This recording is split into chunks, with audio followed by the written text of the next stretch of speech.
Os gases são constituídos de pequenas partículas, denominadas moléculas, que se movimentam desordenadamente em todas as direções e sentidos. A medida macroscópica, ou melhor, as medidas macroscópicas efetuadas para um gás, tais como a sua pressão, seu volume, a temperatura, resultam do comportamento microscópico das moléculas do gás. Né? Se você está observando o desenho do lado, as moléculas estão se ajustando mais ou menos, estão havendo colisões entre elas, colisões entre as paredes, elas estão espalhadas em todo o recipiente, né? Tanto que se eu alterar aqui, se eu colocar mais moléculas aqui dentro, a quantidade de moléculas, olha, eu vou colocar mais moléculas aqui dentro, se eu aquecer, ou mudar a temperatura, né? Se fazer a temperatura subir, automaticamente vai mudar a pressão, tá? Então nós temos vamos ter uma melhor compreensão das medidas efetuadas se conhecermos mais profundamente o comportamento molecular. Então a gente tem que construir uma hipótese, aliás, um modelo desse comportamento por meio de algumas hipóteses aí. Então uma das hipóteses, uma massa gasosa é constituída por um número muito grande de partículas, denominadas moléculas, que estão em movimento contínuo e desordenado. É o que eu já havia dito aqui em cima, né? Um movimento aleatório, é o caso molecular. Então uma das hipóteses é essa daí. A outra hipótese, as colisões das moléculas são, em média, perfeitamente elásticas, ou seja, cada vez que há colisões entre as moléculas, não há desprendimento de energia, não há perda de energia entre elas. Tá? A outra hipótese, a soma dos volumes de todas as moléculas de um gás é desprezível frente ao volume ocupado pelo gás. Isso significa que o tamanho de cada molécula é desprezível em relação à distância média entre elas. Então, essa é mais uma hipótese. As forças intermoleculares são desprezíveis, a não ser as repulsivas, que ocorrem durante as colisões. É possível, então, afirmar que entre as colisões consecutivas, cada molécula realiza um movimento retilíneo uniforme. Então, está aqui. Então, essas aqui são as hipóteses, tá, que nós vamos construir. Um gás que se comporta de acordo com essas hipóteses aí é o que nós chamamos de gás perfeito, ou gás ideal. Um gás submetido a baixa pressão e alta temperatura, um gás rarefeito, pode ser considerado um gás perfeito. Tá? O volume da massa de um gás sempre vai depender do recipiente que o contém. Tá? Então, isso aqui é um fato. O volume do gás sempre vai depender do recipiente que contém ele. Da mesma forma que a temperatura de um gás é medida do estado de vibração molecular. A gente já viu isso lá quando estudamos termometria. Então, a temperatura continua sendo a medida do grau de agitação das partículas de um corpo. Tá? A temperatura em particular de um gás está associada à velocidade das moléculas. Quanto maior for a temperatura, maior será a velocidade das moléculas. Nesse estudo dos gases, tá? Nós vamos usar sempre a escala termométrica absoluta, ou a escala Kelvin. Então, a temperatura de um gás sempre vai ser medida em Kelvin. Então, se atentar a esse detalhe aí. A pressão do gás ela é resultante das inúmeras colisões das moléculas contra as paredes do recipiente. Tá? Então, se você observar essa animação ao lado aí, ó, se eu aumentar aqui a quantidade de partículas, o que vai acontecer? Eu vou aumentar a quantidade de colisões. Consequentemente, a pressão aqui ela vai aumentar. Ó. Então, a pressão, tá, depende dessas inúmeras colisões aqui das moléculas contra elas e contra as próprias paredes do recipiente. Então, a partir dessas hipóteses de um gás perfeito, a pressão de um gás ela pode ser medida usando essa expressãozinha aqui, ó. Eu vou colocar aqui para vocês. A pressão média, aonde P é a pressão do gás, M é a massa do gás, V é o volume ocupado pelo gás, né, o V maiúsculo, e o Vzinho é a velocidade média das moléculas do gás.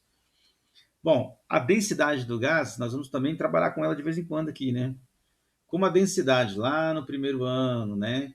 Vocês aprendem lá, né? Então, a densidade do gás aqui, ó, do gás lá do primeiro ano, vocês aprendem que a densidade ele é o quê? Massa sobre volume, né?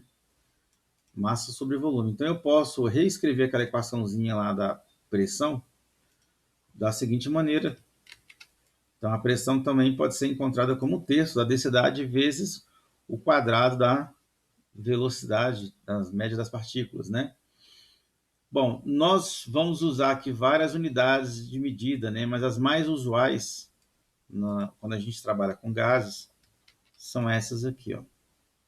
Bom, muitos de vocês devem estar achando isso aí muito parecido, né, com o que vocês já viram em química o ano passado. E de fato tá? Basicamente a mesma coisa, só vai mudar mesmo quando nós entrarmos em termodinâmica.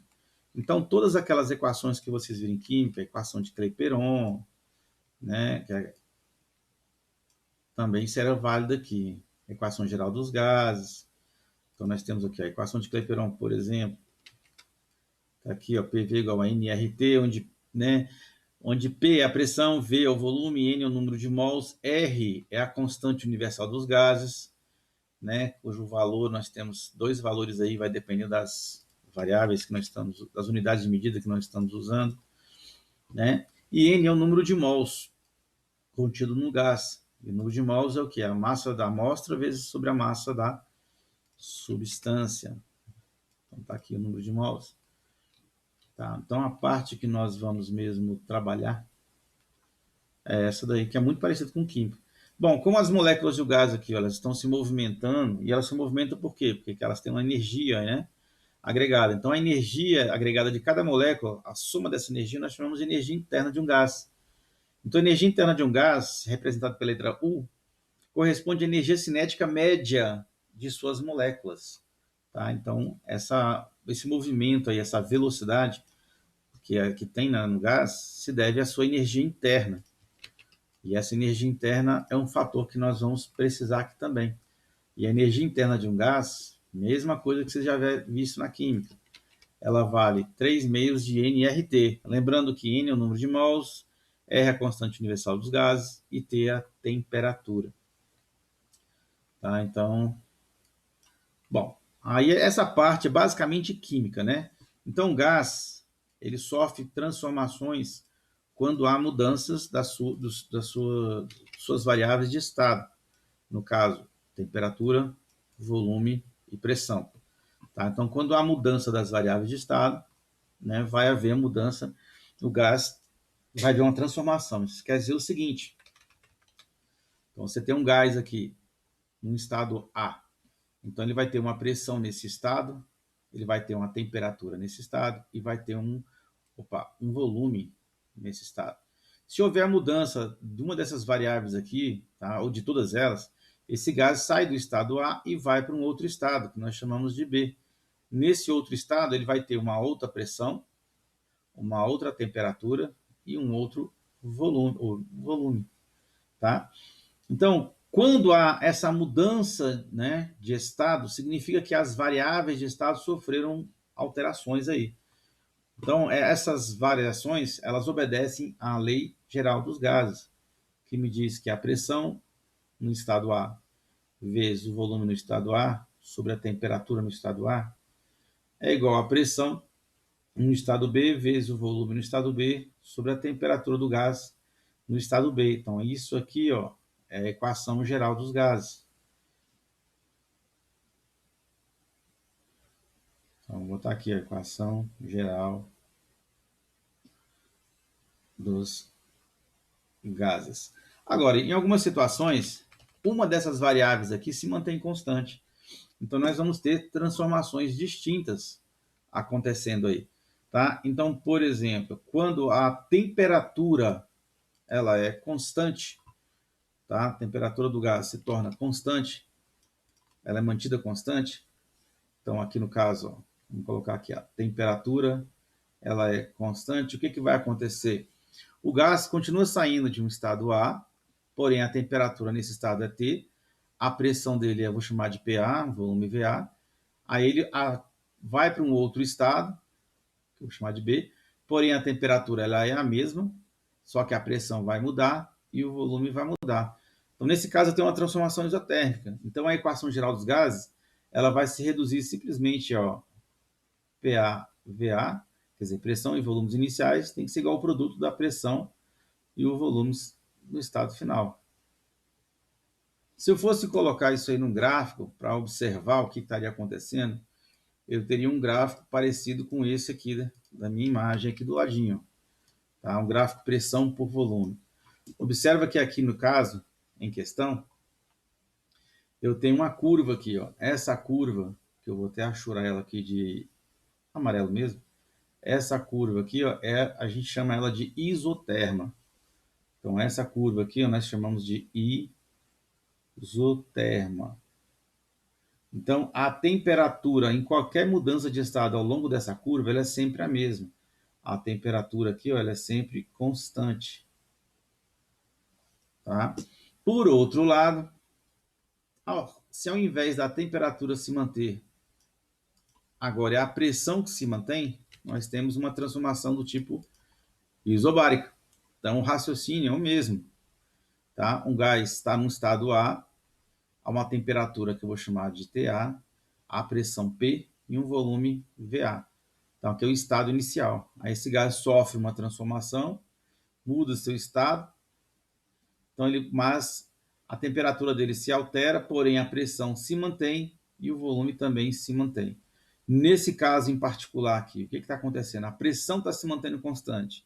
Tá? Então a equação geral dos gases ela fica assim, ó, eu vou ter VA sobre TA é igual a VB sobre TB. Ó.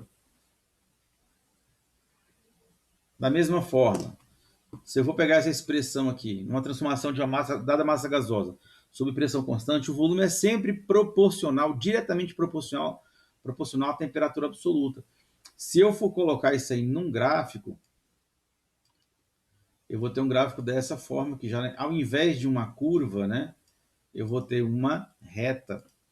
Então, aqui no caso do meu gráfico, ó, vai ser um gráfico de volume por temperatura. Aí eu tenho uma reta. Agora, se o volume é que se mantém constante, né? Muda-se a temperatura, muda-se a pressão, mas o volume permanece o mesmo. Aí nós temos uma transformação isométrica, que é aquela que acontece a volume constante. Então aqui é aquela coisa, você tem um recipiente fechado aqui, imutável, né? Onde você tem um gás no estado A, então ele vai estar submetido a uma temperatura TA, uma pressão PA e a um volume V. Porém, o que acontece? Altera-se a pressão e a temperatura desse gás, de tal maneira que ele sai do estado A, vai para um outro estado, que nós chamamos de B, a temperatura dele sofre uma alteração, a pressão também sofre uma alteração, porém o volume continua o mesmo. Tá? Então, nesse caso aqui, ó, o volume que é constante, a equação geral dos gases, ela já vai ficar assim, ó. Eu vou ter a pressão no estado A sobre a temperatura no estado A é igual à pressão no estado B sobre a temperatura no estado B. Ó. Né? Mantendo o volume constante na transformação de certa massa de gás, a pressão e a temperatura absoluta são grandezas diretamente proporcionais. Então, se eu for colocar isso aí num gráfico de pressão por temperatura, o gráfico que eu vou ter vai ser esse aqui. Ó. Tá? É uma reta também. É uma reta também. Deixa eu colocar aqui, que eu esqueci de colocar aqui. Ó. Transformação isobárica. Aqui a pressão é que é constante. Constante. Eu costumo abreviar a palavra constante com sendo CTE. Só que esse Ezinho aqui ficou meio esquisito, né? É assim, ó. CTE. Bom, existe uma terceira, aliás, uma quarta transformação aí, que é a transformação adiabática, né? Inclusive, vou até escrever aqui na mão, que é a transformação adiabática.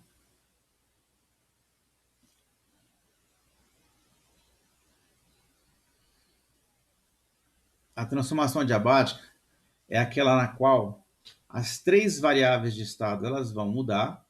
Então, se um gás está no estado aonde, no estado A, que ele tem essas três variáveis aqui, aí ele vai para um estado B, essas três variáveis vão mudar também, porém, não vai haver troca de calor com o meio externo. Tá? Então, a transformação adiabática é aquela onde não há, eu vou até colocar aqui digitado, não há trocas de calor. Tá? Então, o que caracteriza uma transformação adiabática é isso. Embora as três variáveis de estado elas possam se alterar e se alteram, tá? Não vai haver troca de calor aqui no sistema. Então, é isso que caracteriza uma transformação adiabática. Tá? Então, as três variáveis mudam, porém não vai haver troca de calor entre elas. Ok? Bom, isso aí é basicamente uma lembrança, né, do que vocês viram em química o ano passado. Então, vamos partir aqui para alguns exemplos para vocês lembrarem melhor sobre esse conteúdo aí. Então, vamos pegar aqui um primeiro exemplo.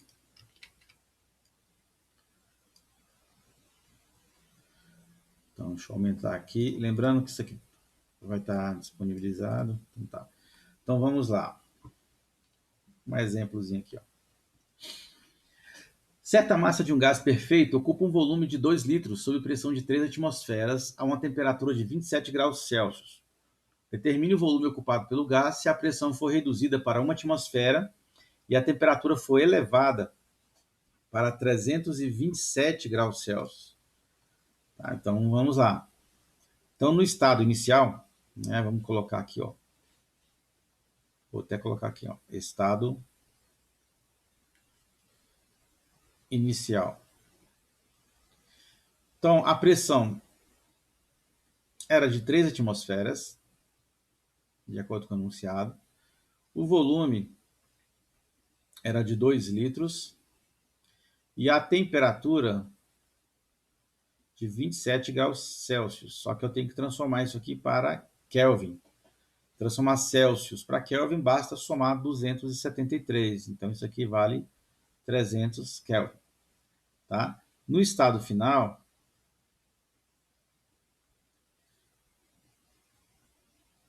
o que está acontecendo? A pressão desse gás, que eu chamei de P2, ela vale 1 atmosfera e o volume final, eu não sei qual é o que ele está querendo.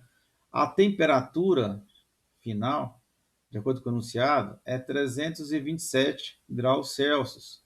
E convertidos para Celsius, ou para Kelvin, basta somar 273, então dá 600 Kelvin. Bom, observa que eu tenho aqui a pressão inicial, o volume inicial, a temperatura inicial. E do outro lado vai variar as três variáveis de estado aqui. Tá? Então, como estão variando as três variáveis de estado, eu vou aplicar a equação geral dos gases. Ó. Então, a pressão inicial vezes o volume inicial sobre a temperatura inicial é igual à pressão final vezes o volume final sobre a temperatura final. Então, é substituição direta aqui. Ó. Então, eu vou ter 3 atmosferas vezes 2 litros, né, que é o volume inicial, sobre a temperatura de 300 Kelvin. Isso aqui tem que ser igual à pressão final, né, que vale 1 atmosfera, o volume final, que eu não sei qual é, sobre a temperatura final, que é 600 Kelvin. Então, agora é resolver essa conta aí. Ó. Então, nós vamos ter aqui ó, 6 sobre 300, que é igual a V2 sobre 600. Ó. Então, multiplicando isso aqui cruzado, eu vou ter que o volume final, V2, ele vai ser 600 vezes 6 dividido por 300. Ó. Resolvendo essa conta aí, você vai encontrar 12 litros. Então, o volume final, que é o volume V2, vale 12 litros. Ó. Pronto, ó, resolvido o meu problema. Vamos pegar mais um exemplo aqui agora.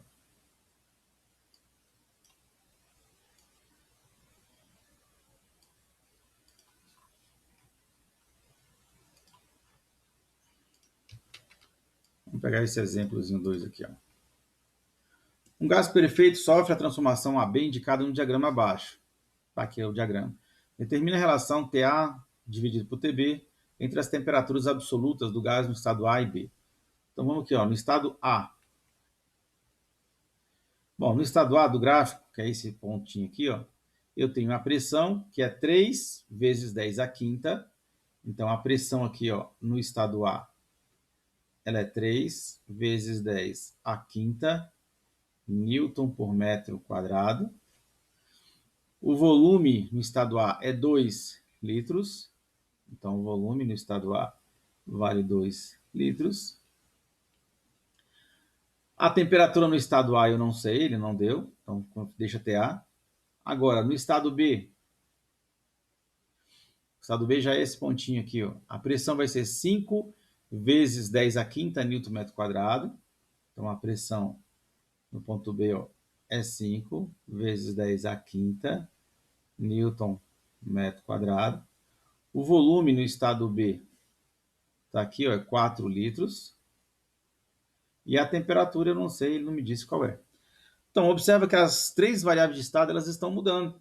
Então, ó, aqui no caso, ó, equação geral dos gases de novo. Só que ela vai ser escrita assim. Ó. Eu vou ter PA, a pressão de A, vezes o volume de A, sobre a temperatura no estado A.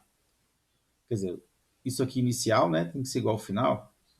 Então, vou ter ó, pressão no estado B, volume no estado B, sobre a temperatura no estado B. Ó. Agora é só substituir. Então, a pressão no estado A, ela valia 3 vezes 10 a quinta. O volume no estado A, ele vale 2 litros. A temperatura no estado A é TA. A pressão no estado B é 5 vezes 10 a quinta. O volume no estado B, 4 litros. Opa, não preciso botar o litro aqui não.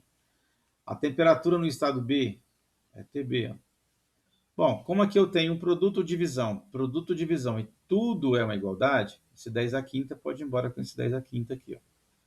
Então, o que, que me sobrou? 3 vezes 2, então fica 6 sobre TA.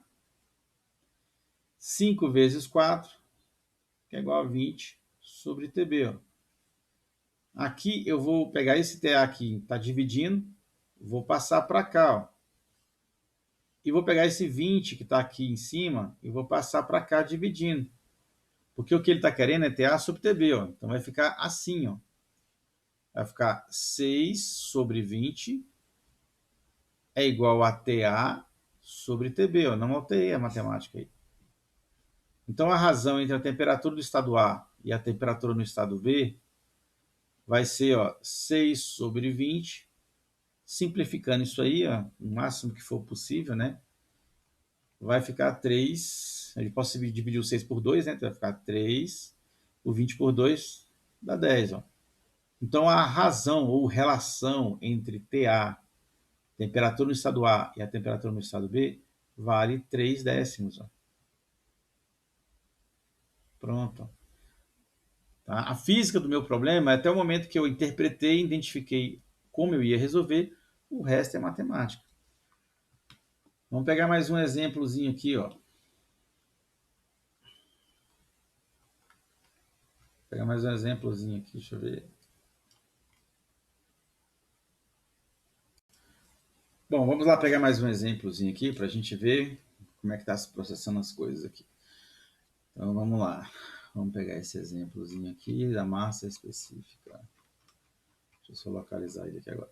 Bom, a massa específica do nitrogênio, considerado como gás ideal nas condições normais de temperatura e pressão, ou seja, na CNTP, né? Quando é na CNTP, a pressão ela vale 1 atmosfera ou ainda 760 milímetros de mercúrio. Então, nesse caso, a densidade, né, a massa específica é a mesma coisa que densidade. Tá? Então, ela vale, eu vou chamar de mizinho aqui, só para não confundir o D com outra coisa, com distância. Ela vale 1,25 quilogramas por metros cúbicos. Então, isso aqui é a densidade. Tá? Então, a pressão nesse estado, ela vale 760 milímetros de mercúrio. Por que eu vou usar o 760 na atmosfera? Porque aqui está também em milímetros de mercúrio. Tá? A temperatura nas CNTPs, né? A temperatura, ela é 0 graus Celsius ou 273 Kelvin. Então, a temperatura aqui ó, é 273 Kelvin. Aí, esse nitrogênio, ele muda de estado. Então, aqui era o estado inicial, ele vai para o estado final, na qual o volume é 10 litros, a pressão é 700, né, milímetros de mercúrio, e a temperatura nesse outro estado, ela vale 40 graus Celsius, né, somado 273, me dá 313 Kelvin. Então, essa massa de nitrogênio, ela sai desse estado inicial aqui e vai para esse outro estado aqui. Tá? E ele quer que você encontre o volume, né? O volume inicial. Ele quer o volume inicial aqui. Bom, para encontrar o volume inicial, basta eu usar a equação geral dos gases. Ó. Então, a pressão inicial vezes o volume inicial sobre a temperatura inicial é igual à pressão final vezes o volume final sobre a temperatura final do gás. Ó. Então, vamos lá substituir e ver o que, que vai dar. Então, eu vou ter 760 milímetros de mercúrio, que é a pressão inicial, vezes o volume inicial, que eu não sei qual é, sobre a temperatura inicial, que é 273. Isso aqui tem que ser igual ao volume, a pressão final, que é 700 milímetros de mercúrio, vezes o volume final, que é 10 litros, sobre a temperatura final, que é 313 Kelvin. Então, agora é resolver isso aqui, resolver essa conta aqui. Tá? Então, resolvendo essa conta, multiplicando cruzado aqui, você vai ter o seguinte, você vai ter 760 vezes 313 vezes V1 é igual a 700 vezes 10 vezes 273. Ó. Então, resolvendo isso aí, você vai ter que V1 vai ser igual. Se eu multiplicar ali, 700 vezes 10 vezes 273, isso aqui me dá um número absurdo, né? Vai dar 1.911.000 dividido por 760 vezes 313. Ó. Isso aqui dá 237.880. Então, isso aqui vai dar um número aproximado. Tá? Então, que se eu dividir esse 1.911.000 por 237.880, isso aqui vai dar aproximadamente 0, 0, não, vai dar 8 litros, né? Aproximadamente. 8 litros. Bom, mas aí nós temos o seguinte, ele quer a massa também, ele quer a massa de 10 litros, né? Então, para isso, nós vamos usar a densidade agora. A densidade é a massa sobre o volume. Então, daqui eu posso tirar que a massa é a densidade vezes o volume. Só que a densidade, se você olhar lá em cima, está em quilogramas por metro cúbico. E o meu volume aqui está em litros. Então, eu tenho que transformar isso aqui em metro cúbico. Mas isso não é problema, porque o volume em litros, para eu transformar para metro cúbico, basta eu multiplicar por 10 a menos 3. Então, vai ficar 8 vezes 10 a menos 3 metros cúbicos. Então, 8 litros equivalem a 8 vezes 10 a menos 3 metros cúbicos. Então, agora eu posso usar aqui. Ó. Então, a massa que ele está querendo vai ser a densidade, que é 1,25, né? Vezes o volume inicial, que é 8 vezes 10 a menos 3 metros cúbicos. Resolvendo essa conta aqui, vamos encontrar alguma coisa em torno de 0,01 quilogramas. Né? Então, vou ter 1,25 vezes 8 menos 3, tá mais ou menos isso. Então, tá aqui. Então, a massa de 10 litros, né, de nitrogênio é 0,01 quilogramas. Pronto, resolvido o meu problema. Vamos ver se a gente acha mais um aqui.